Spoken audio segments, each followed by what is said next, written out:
അങ്ങനെ നമ്മുടെയൊക്കെ ലൈഫിൽ നിന്ന് ഒരു പെരുന്നാൾ കൂടി കടന്നു പോയി എന്ന് പറയാം. അങ്ങനെ ചെറിയ പെരുന്നാളും കഴിഞ്ഞു. ഞാൻ പറഞ്ഞില്ലേ ജലദോഷം പിടിച്ചിട്ടുണ്ടെന്ന്. മാറിയിട്ടൊന്നുമില്ല, മാറുമായിരിക്കും. അതല്ലേ അല്ല അതിൻ്റെ ഒരു ഇത്. അതിൻ്റെ ഉള്ളിൽ കൂടി വരുന്ന വഴിക്ക് ഞാൻ വയനാട്ടിൽ ടൂറ് പോയതായിരുന്നു. ഇവിടെ ബാണാസുര മൗണ്ടൻ വ്യൂ അവിടെയാണ് ഇന്നലെ സ്റ്റേ ചെയ്തത്. അവിടെ ഒരു റിസോർട്ടിൽ റൂം എടുത്തതായിരുന്നു. അപ്പോൾ അവിടത്തേക്ക് മഞ്ഞ് കുറവാണ്. പക്ഷെ നമ്മൾ തിരിച്ചിറങ്ങുന്ന സമയത്ത് കുറ്റിയാടി ചുരം വഴിയായിരുന്നു ഇറങ്ങിയത്. അപ്പം 10ാം വളവ് തൊട്ടിട്ട് അവിടെ ഒട്ടുക്കമ്മത്തെ മഴയും കോടയും, മുന്നോട്ടൊന്നും സാധനം കാണുന്നില്ല. അപ്പം ഇറങ്ങണം, കുറച്ച് വീഡിയോസൊക്കെ എടുക്കണം എന്നൊക്കെ ഉണ്ടായിരുന്നു. പക്ഷേ പനി, ജലദോഷത്തിൻ്റെ ഒരു അംശം ഇപ്പോഴും എൻ്റെ കയ്യിലുള്ളത് കൊണ്ട് ആരും ഇറങ്ങാൻ സമ്മതിച്ചില്ല, ഒന്നും എടുക്കാനും സമ്മതിച്ചില്ല. അതുകൊണ്ട് മറ്റേ CID മൂസയിലെ നായിൻ്റെ മാതിരി കാറിന്ന് ഇങ്ങനെ നോക്കി പോന്നു, അത്ര തന്നെ. അപ്പോൾ ഇന്നത്തെ കുറേ വിഷ്വലൊന്നും ഞാൻ എടുത്തിട്ടില്ല കേട്ടോ. ഒന്നാമത് വെച്ചാൽ ഇവിടെ പോയാലും തിരക്ക്. മെയിനായിട്ട് പോയിട്ടുള്ള ചൂരൽമലയായിരുന്നു. അവിടുത്തെ കുറച്ച് വിശേഷങ്ങൾ മാത്രം എടുത്തിട്ടുണ്ട്. പിന്നെ അത് കഴിഞ്ഞിട്ട് ഭക്ഷണം കഴിക്കാൻ ഞങ്ങൾ ആദ്യം ജൂലൈ 30 എന്ന് പറഞ്ഞിട്ടുള്ളൊരു ഹോട്ടലുണ്ട്, റെസ്റ്റോറൻറ്റ്. അവിടെ കയറിയിട്ടുണ്ടായിരുന്നു. കയറിയിട്ട് ഒടുക്കമത്തെ തിരക്ക്. പക്ഷെ നമുക്ക് അവിടെ ഇരിക്കാൻ പറ്റിയില്ല. പിന്നെ ഞങ്ങൾ വേറൊരു ഷോപ്പിൽ പോയി. അപ്പോൾ അവിടെ ഷോപ്പിലല്ലോ, ഹോട്ടലിൽ പോയിട്ടോ. അവിടെ നിന്ന് പിന്നെ വീഡിയോ എടുക്കാന്ന് വെച്ചാൽ ഈ കല്യാണപ്പുരേൻ്റെ ബാക്കിലൊക്കെ വന്നിട്ട് നമ്മൾ പണ്ടൊക്കെ നിൽക്കുന്നത് ഓർമ്മയുണ്ടോ? അവരെ നീക്കുമോ എന്നുള്ളൊരവസ്ഥയിലായിരുന്നു എൻ്റെ ഈ സീറ്റിൻ്റെ ബാക്കിലൊക്കെ ആൾ വന്ന് നിന്നത്. അപ്പം നമ്മൾ വീഡിയോ ഒക്കെ എടുത്തിട്ട് ഉഷാറാക്കി കഴിക്കുമ്പോൾ ഇപ്പുറത്ത് ഇവന്മാർ കിടന്ന് നമ്മളപ്പോൾ രാകും. അതുകൊണ്ട് ഞാൻ വീഡിയോ ഒന്നും എടുത്തില്ല. എന്തിന് എപ്പോഴും എടുക്കാറില്ലേ എന്ന് ചോദിച്ചിട്ട്. അങ്ങനെ അതും കഴിഞ്ഞു. എല്ലാം കൂടി നാട് പിടിച്ച് ഇവിടേക്ക് എത്തിയപ്പോൾ അരുണേട്ടൻ പനിച്ചു കിടക്കുകയാണ്. ഇവിടെ എത്തിയപ്പോൾ ഓന് പനിയായി. അത് ഇന്നലെ പൂളിൽ കുളിച്ചപ്പോൾ അവൻ അപ്പേ പറയുന്നുണ്ട്, പൂളിലെല്ലാം എടുത്തു ഇത്ര തണുപ്പുണ്ടാവില്ല, ഇതെന്താ എത്ര തണുപ്പ് എന്നൊക്കെ. കാലാവസ്ഥയുടെ മാറ്റം ഞാൻ പറഞ്ഞില്ല, മഴയൊക്കെ ഉണ്ടായിരുന്നു, അതിൻ്റെതാണ്. ഒരു നോർമൽ നല്ല തണുപ്പല്ലാതെ ഒരു നോർമലൊരായിട്ടുള്ള ഒരു വാട്ടറാണല്ലോ പൊതുവെ ഉണ്ടാവാറ്. എന്തോ അവനേതായാലും പനിച്ച് കിടക്കുകയാണ്. അപ്പോൾ എനിക്ക് ടൂറ് പോയതിൻ്റെ വകയായിട്ട് ഇടാൻ കുറേ റീൽസ് എടുത്ത് വെച്ചു എന്നല്ലാതെ വലിയ വ്ളോഗായിട്ടൊന്നും ഞാൻ എടുത്തിട്ടില്ല. ഞാൻ പറഞ്ഞല്ലോ, ഒന്നാമതെന്ന് വെച്ചാൽ റോഡ് മേലൊക്കെ തിരക്കാവും. പെരുന്നാൾ പിറ്റേന്നായതുകൊണ്ടും അവധി കഴിയുന്നത് കൊണ്ടും എല്ലാം കൂടിയായിട്ട് എല്ലാവരും റോഡിൻ്റെ സൈഡിലുണ്ട്. പിന്നെ ചൂരൽമലയിൽ പോയിട്ട് ഞാൻ കുറച്ച് വീഡിയോ എനിക്ക് നിർബന്ധമായിരുന്നു അത് എടുക്കണം എന്നുള്ളത്. അതെന്തിനാ വെച്ചാൽ എൻ്റെ ഈ കമൻറ്റ് ബോക്സിൻ്റെ താഴെയൊക്കെ വരികയും ഈ വർഗീയത ഛർദ്ദിക്കുകയൊക്കെ ചെയ്യുന്ന ആൾക്കാർക്ക് അത് ഈ വീഡിയോ കണ്ടിട്ടെങ്കിലും ഒരു കുറ്റബോധം, ഒരു മാനസാന്തരം വരൂല. പിന്നെ നമ്മളെയൊക്കെ ഒരാഗ്രഹം വരുമായിരിക്കും എന്നുള്ളൊരു ചിന്താഗതി. അങ്ങനെ അവിടെ നിന്ന് കുറച്ച് വീഡിയോസ് എടുത്തു കേട്ടോ. പിന്നെ തേയിലത്തോട്ടത്തിലൊക്കെ കയറി അവിടെ നിന്നൊക്കെ കുറച്ച് വീഡിയോസും കാര്യങ്ങളൊക്കെ എടുത്ത് അങ്ങനെ പതിയെ കുറ്റിയാടി എത്തി. എൻ്റെ കൂടെ എൻ്റെ വേറൊരു കമ്പനിക്കാരനോട് ഉണ്ടായിരുന്നു കേട്ടോ. അങ്ങനെ നേരെ അവൻ്റെ വീട്ടിൽ പോയി. അവിടെ പോയിട്ട് കോസ്റ്റ്യൂമൊക്കെ ഒന്ന് ചേഞ്ച് ചെയ്തു, ജ്യൂസൊക്കെ കുടിച്ചു. ഫുഡ് കഴിക്കാൻ ഉമ്മ വിളിച്ചിട്ടുണ്ടായിരുന്നു, ഒക്കെ റെഡിയാക്കി വെച്ചിട്ടുണ്ടായിരുന്നു. അപ്പോൾ ഞാൻ ഉമ്മ കഴിക്കാനുള്ള ശേഷി എനിക്കില്ല, എനിക്ക് വീട്ടിൽ പോകണം, കുളിക്കണം, ഉറങ്ങണം. കുളിച്ചിട്ടില്ല കേട്ടോ, ഇനി കുളിച്ചിട്ട് ഉറങ്ങണം, എന്നാലേ ഒരു സമാധാനമാവും. ഇത് ലോങ്ങാണ് പോയത്. അപ്പം മെയിനായിട്ടെന്ന് വെച്ചാൽ ഈ ഹൈ റേഞ്ച് കയറുന്ന സമയത്ത് നമ്മുടെ ചെവിയിൽ നിന്നൊരു കിളി അങ്ങ് പറന്നു പോകും. ആ പോയ കിളി പിന്നീട് എപ്പോഴാണ് തിരിച്ച് വരിക എന്ന് വെച്ചാൽ ഈ ഹൈ റേഞ്ച് നമ്മൾ ഇറങ്ങിക്കൊള്ളണം, എന്നാൽ പോയ കിളി നമുക്ക് തിരിച്ചു വരും. അതുവരെ ഈ കിളിയില്ലാത്ത ചെവിയും കൊണ്ടാണ് ഞാൻ നടക്കുക. അതുകൊണ്ട് അതൊക്കെ വളരെ ബുദ്ധിമുട്ടായിട്ട് ഉള്ളൊരു സംഭവമാണ്. എനിക്ക് എങ്ങനെയെങ്കിലും ഒന്ന് പോരയിലെത്തിയിട്ടൊന്ന് കുളിച്ച് കടന്നാൽ മതി എന്നുള്ള ഒരവസ്ഥയിലേക്കായി. അപ്പോൾ റിസോർട്ട് നിങ്ങൾക്ക് ഞാൻ വീഡിയോ ഇട്ടിട്ടുണ്ട്, നിങ്ങൾ കണ്ടിട്ടുണ്ടാവും എന്ന് വിചാരിക്കുന്നു. അടിപൊളി റിസോർട്ടാണ്, അടിപൊളി ആംബിയൻസ് ആണ് അവിടെ. അതേപോലെ ഹൈജീനിക്കിൻ്റെ കാര്യം എടുത്തു വെച്ച് പറയണം. അത് എടുത്തു വെച്ച് പറയാൻ കാരണം എന്താ വെച്ചാൽ, ഇന്നലെ രാത്രി ഞാനിട്ട വീഡിയോ എത്ര പേര് കണ്ടു എന്ന് എനിക്കറിയില്ല. ഇന്നലെ രാത്രി ഞങ്ങൾ വീഡിയോ എടുക്കാൻ പോയ സമയത്ത് ഞങ്ങൾ ബാൽക്കണിയിൽ നിന്ന് എടുക്കുന്ന സമയത്ത് ബാൽക്കണീൻ്റെ നേരെ ഓപ്പോസിറ്റാണ് ഈ പൂള് വരുന്നത്. അപ്പോൾ നമ്മളിങ്ങനെ വീഡിയോ എടുത്തുകൊണ്ടിരിക്കുന്ന സമയത്താണ് ഒരു പയ്യൻ ബക്കറ്റിൽ ബ്ലീച്ചും കൊണ്ട് ചെല്ലുന്നത്.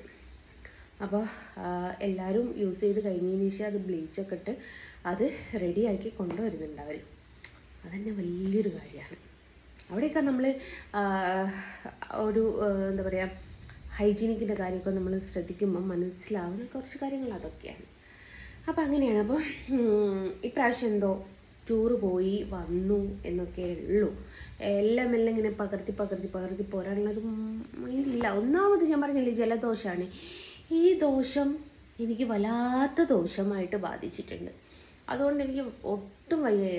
എല്ലാം ഒരു ഇതിലിട്ട് കുറേയൊക്കെ ഞാൻ എടുത്തേക്ക് കുറേയൊക്കെ ഇതാക്കി കുറച്ച് റീൽസ് ഞാൻ ഇൻസ്റ്റയിലൊക്കെ ഫേസ്ബുക്കിലൊക്കെ പോസ്റ്റ് ചെയ്യാൻ വേണ്ടിയിട്ട്, ഇൻസ്റ്റയിൽ പോസ്റ്റ് ചെയ്യാം, ഫേസ്ബുക്കിൽ യൂട്യൂബിൻ്റെ അകത്തും കോപ്പിറൈറ്റ് കിട്ടിയാൽ അതും പോസ്റ്റ് ചെയ്യാൻ പറ്റില്ല. പക്ഷേ ഞാൻ എടുത്തു വെച്ചിട്ടുണ്ട് കേട്ടോ.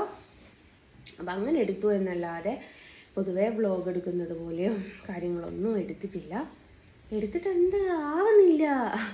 അപ്പം അങ്ങനെയാണ്. അപ്പോൾ തിരിച്ച് വീട്ടിലെത്തിയ സമയത്ത് വാട്സപ്പ് തുറന്ന് നോക്കിയപ്പോൾ ഈദ് മുബാറക്ക് എത്ര ആൾക്കാരാ തിരിച്ചൊരു ഈദ് മുബാറക്ക് പറയണമെന്നൊക്കെ ഉണ്ട്.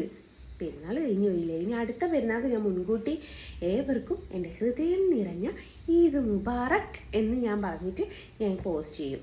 അപ്പോൾ പിന്നെ പ്രശ്നമില്ലല്ലോ, അവരത് കണ്ടിട്ട് നമുക്ക് റിപ്ലൈ തരികയാണെങ്കിലും നമ്മളാദ്യം പറഞ്ഞിട്ടുണ്ടല്ലോ, അതുകൊണ്ട് കുഴപ്പമില്ല. ഇതിപ്പോൾ എത്രയോ ആൾക്കാർ ഇങ്ങനെ ഈദ് മുബാറക്ക് പറയുന്നുണ്ട്. എനിക്കൊന്നും മറുപടി കൊടുത്തിട്ടില്ല. ഏതായാലും അങ്ങനെയാണ്. അപ്പോൾ തിരിച്ച് വീട്ടിലെത്തി, കുറച്ച് ടയേർഡാണ്. ഇനി ഒന്ന് കുളിച്ചിട്ട് ഉറങ്ങണം. ചൂരൽമലയിലത്തെ വീഡിയോസൊക്കെ ഞാൻ നാളെ പോസ്റ്റ് ചെയ്യാം. അപ്പോൾ എല്ലാവരോടും ബൈ പറയാണ്. Bye from Jasna Saleem. എല്ലാവരും ഫുഡ് കഴിച്ചു എന്ന് വിചാരിക്കുന്നു. അപ്പോൾ ഫുഡ് കഴിച്ച കഥ പറഞ്ഞപ്പോൾ നമ്മളവിടെ ഒരു ഹോട്ടലിൽ കയറിയായിരുന്നേ ചോറ് കഴിക്കാൻ. ആദ്യം പറഞ്ഞല്ലോ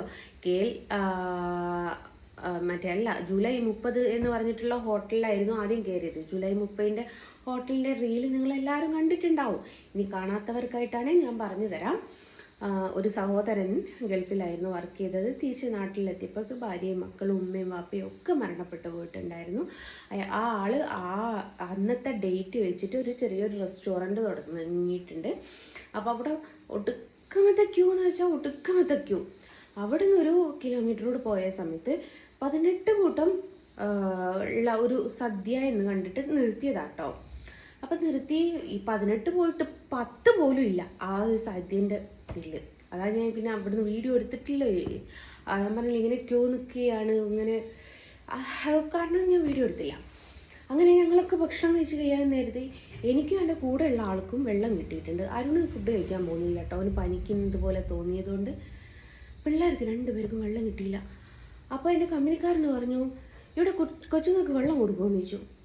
അപ്പോൾ ആ വെള്ളം കൊടുക്കാമെന്ന് പറഞ്ഞിട്ട് ഒരുത്തി പോയി. പിന്നെയും പറഞ്ഞു കൊച്ചുങ്ങൾക്കൊന്ന് വെള്ളം കൊടുക്കുമെന്ന്. കാരണം ഭക്ഷണം കഴിച്ച് കഴിയാനാക്കി അണ്ണാക്ക് കെട്ടിയാലേ ഈ ഞങ്ങളുടെ 2 കയ്യിലുള്ള വെള്ളം എടുത്ത് ഞങ്ങളും കുടിച്ചാൽ. അപ്പോൾ 2 പ്രാവശ്യം അവൻ പറഞ്ഞു. 3ാമത്തെ പ്രാവശ്യം അയാൾ ഇവിടെ അവൻ്റെ അടുത്ത് വന്ന് പറഞ്ഞു, പ്രശ്നമൊന്നും ഉണ്ടാക്കരുത്. പ്രശ്നം അപ്പം കോനായിട്ടല്ലെങ്കിൽ ഞാൻ എന്തോ പ്രശ്നം ഉണ്ടാക്കിയേക്കോ, കൊച്ചിന് വെള്ളം കൊടുക്കാനേ പറഞ്ഞിട്ടുള്ളൂ. അപ്പോൾ ഇവൻ സംസാരിച്ചപ്പോൾ ഇയാൾ വലിയ ആളാവാൻ ഭയങ്കര ഷൗട്ടിലായിട്ട് സംസാരിച്ച്, വെള്ളം കിട്ടിയാൽ പോരെ നിങ്ങൾ അതിനങ്ങനെ പറയണേ ഇങ്ങനെ പറയും. ഇവരൊന്നും പറഞ്ഞിട്ടില്ല, ഇവൻ കാര്യമേ പറഞ്ഞിട്ടുള്ളൂ. എന്താ വെച്ചാൽ അണ്ണാക്ക് കെട്ടിപ്പോയാൽ പിന്നെ ഒന്നും ചെയ്യാൻ പറ്റില്ല. നമ്മുടെ മക്കളെ നോക്കേണ്ടത് നമ്മളാണ്. അങ്ങനെ അയാൾ ഭയങ്കര ഷോ ഓഫ് എന്ന് പറഞ്ഞു. അപ്പം ഞാൻ അയാളോട് പറഞ്ഞു, ഇവിടുന്ന് വിഷയമാക്കണ്ട എന്നുണ്ടെങ്കിൽ നിങ്ങൾ ഞങ്ങൾ ഇവിടെ കുത്തിയിട്ട് ഭക്ഷണം കഴിക്കുകയാണ്, ഞങ്ങൾക്ക് എണീറ്റ് പോകാൻ പറ്റൂല, നീ ആദ്യം ഇവിടുന്ന് പോകുമെന്ന് പറഞ്ഞു. ഒരു വയസ്സനാണ്. അയാളെ നീന്ന് വിളിച്ചത് അയാൾക്ക് പിടിച്ചില്ല എന്ന് തോന്നുന്നു. നീ അങ്ങോട്ട് പോടുന്ന് പറഞ്ഞു. അതിന് അയാൾ ഇങ്ങനെയൊക്കെ കാണിച്ചിരുന്നു. എന്നെ തല്ലാനാണോ എന്നോ എനിക്കറിയില്ല. തല്ലിയിട്ടുണ്ടായി അയാളെ ചുക്കാമണി ഞാൻ ഇരിഞ്ഞിട്ട് ഇങ്ങ് പോരുള്ളായിരുന്നു. ഞാനിരിക്കുക അയാൾ നിൽക്കുകയാണല്ലോ. അപ്പം അങ്ങനെയാണ്. അപ്പം ഞാൻ 2-3 പ്രാവശ്യം പറഞ്ഞു, ഇവിടെ ഒരു വിഷയം വേണ്ട, നിങ്ങൾ പൊക്കോളൂ, ഞങ്ങൾ ഇവിടുന്ന് ചോറുന്നല്ലേ, നിങ്ങൾ മിണ്ടാണ്ട് പൊക്കോളൂ എന്നാണ്. ഇങ്ങനെയൊക്കെ കളിച്ച അയാൾ ഭയങ്കരമായിട്ട് ഇത്. ഒരു പെണ്ണുങ്ങൾ വന്ന് വാങ്ങളിങ്ങ് പോരി, മിണ്ടരുത് നീയും പറഞ്ഞു ഞാൻ ആ പെണ്ണുങ്ങൾ അയ്യേക്കാവുകയാണ്. പിന്നെ അവിടുന്ന് എന്നൊക്കെ പറഞ്ഞ് ഇയാളെന്തോ ബാധ കയറിയതിൻ്റെ അത് 4-5 സൗണ്ട്. ഞാൻ പറഞ്ഞു മോനെ ഫോണ് പിടിച്ചടാ, ഇപ്പം വീഡിയോ കിട്ടിയടാ നമുക്ക് പോസ്റ്റ് ചെയ്യാൻ. ഇവന് ആർക്കടാ വെള്ളം വേണ്ടേ, വെള്ളം കൊടുക്കടാ അവിടെ, എല്ലാം വേണോടാ, അങ്ങനെ ചോദിച്ചുകൂടുക. പഠിച്ചോനെ ഞങ്ങൾ ചിരിച്ചിട്ട് ഒടുക്കൊരു പയ്യൻ വന്ന് സാരല്ല സോറി ഞങ്ങൾക്കൊരു വിഷയമില്ല, ഞങ്ങൾക്ക് വെള്ളം കിട്ടിയിട്ടുണ്ട്, ഇയാൾ എന്തിനു പ്രഷർ കൂട്ടുക എന്നുള്ളത് ഞങ്ങൾക്കറിയില്ല. ഞാൻ അയ്യാൾക്ക് ചോദിച്ചു മോനെ അത് ആരാ നിൻ്റെ? അതെൻ്റെ അച്ഛനാണ് എന്ന്. ഞാൻ പറഞ്ഞു കിട്ടാൻ എനിക്കങ്ങനെ, എനിക്കത് കിട്ടിയാൽ പോരാ. ഇയാളെല്ലാവരും ആയിട്ട് അടക്കി വെച്ച്. ഇയാളുടെ വിചാരം എന്താണെന്നറിയോ, വീട്ടിൽ കിടക്കുന്ന പെണ്ണുങ്ങളാ ഒച്ചയിട്ട് പേടിപ്പിച്ചാൽ പെണ്ണുങ്ങൾ മിണ്ടാതിരിക്കുന്നുണ്ടാവും. അതേപോലെയാണ് നാട്ടിൽ കിടക്കുന്ന എല്ലാ പെണ്ണുങ്ങളും എന്ന് വിചാരിച്ചാൽ നടക്കൂല, നടക്കൂല. അപ്പം അങ്ങനെയാണ്. എന്നിട്ട് എൻ്റെ കമ്പനിക്കാരനോട് കുറേ ഒച്ചത്തിൽ വർത്താനം പറഞ്ഞു നോക്കി. നമ്മളത് കണ്ട് പേടിക്കേണ്ട ആവശ്യമില്ല, അവരോട് മാന്യമായിട്ടുള്ള രീതിയിലാണ് പറഞ്ഞത്. കുഞ്ഞുങ്ങൾക്ക് വെള്ളം കിട്ടിയിട്ടില്ല, അണ്ണാക്ക് കെട്ടിയാൽ അത് വിഷയമാവും. 3-4 പ്രാവശ്യം പറഞ്ഞപ്പം വെള്ളം കിട്ടിയില്ല. അപ്പം ഇയാൾ വന്ന് പറഞ്ഞ് പ്രശ്നമൊന്നും ഉണ്ടാക്കല്ലേ, ഈ പ്രശ്നമൊന്നും ഉണ്ടാക്കല്ലേ എന്ന് പറയുന്ന അട്ടം പൊട്ടിക്കുന്ന സൗണ്ടില്ല. അപ്പം ആശി പറഞ്ഞു പ്രശ്നം ഉണ്ടാക്കണ്ടേ നിങ്ങളാദ്യം ഒച്ച കുറച്ച് വർത്താനം പറ. അപ്പം ഞാനും അയാളോട് പറഞ്ഞു പ്രശ്നം ഉണ്ടാക്കണ്ടേ നിങ്ങൾ ഇവിടുന്ന് പോകും, ഞങ്ങൾ ഇവിടുന്ന് ഭക്ഷണം കഴിക്കുകയാണ്. അങ്ങനത്തെ പ്രശ്നമൊക്കെ ആയിരുന്നു ഇന്ന്. ഞങ്ങൾ എവിടെ പരിപാടി അവതരിപ്പിച്ചാലും ഇതാണ് അവസ്ഥ. പക്ഷേ ബഹളവും കാര്യങ്ങളൊന്നും ഉണ്ടായില്ല കേട്ടോ. അയാളുടെ കുറച്ച് ഓവർ ഷോ ഓഫ് നമ്മളടുത്ത് നടക്കൂല. അതിന് വെച്ചാൽ നീ ഏതാടേ, കാരണം അയാൾക്ക് എൻ്റെ മുത്തശ്ശൻ്റെ പ്രായം തോന്നുന്നായിരിക്കും ഞാൻ നീ പോ എന്നൊക്കെ പറഞ്ഞത് അയാൾക്ക് അങ്ങ് പിടിച്ചില്ല. അയാൾ ഇങ്ങനെ കാണിച്ചു നോക്കി, ഇങ്ങനെ തച്ചിട്ടുണ്ടായി, ഇങ്ങനെ ഇരുന്നിട്ട് ഞാനും മോരെയും അത്രേ ഉള്ളു കഴിഞ്ഞു. അപ്പം അങ്ങനെയാണ് എല്ലാവരോടും ബൈ പറഞ്ഞിട്ട് ബൈ ഫ്രം ജസ്ന സലീം. ടാറ്റാ.